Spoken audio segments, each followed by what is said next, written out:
Hello guys, welcome. This is Deepika from MyTutorialRack.com. Now in the previous tutorial, we created our first prediction and we built it. We waited for about 24 hours. And now if you see here, you can say this no-show probability is all ready for us to review it. And also one important thing is there is a field that got created, which is the no-show probability. If you remember here, when we click on this no-show probability, you can see here there is a score field. That is the new field that has been added.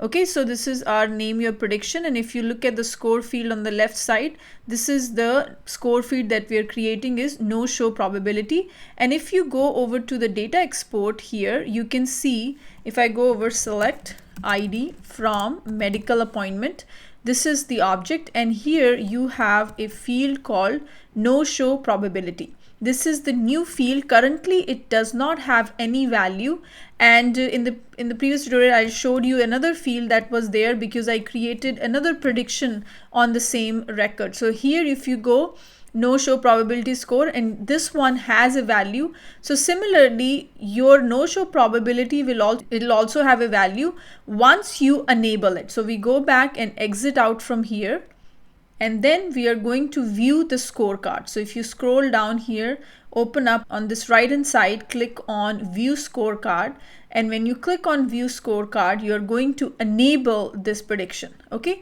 now it is saying you are at the maximum for enable prediction, disable another prediction to enable. Now since this is my second one, I am going to disable it. You can see here by clicking on the disable button here, I'm able to disable it. And again what I'll do is I'll go and view the scorecard.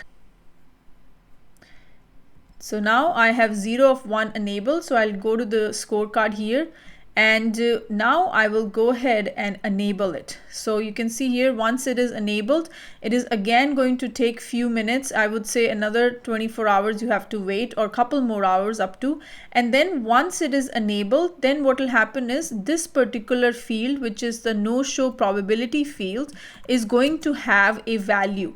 Now the value can be between 1 and 100. So more it is towards the 100, that means the no show probability is going to be more, and if the value is less than 50, that means the probability, the no show probability is less. That is how you are able to predict it based on this score. I hope you guys are enjoying this tutorial. I'm going to see you in the next video. Thank you very much.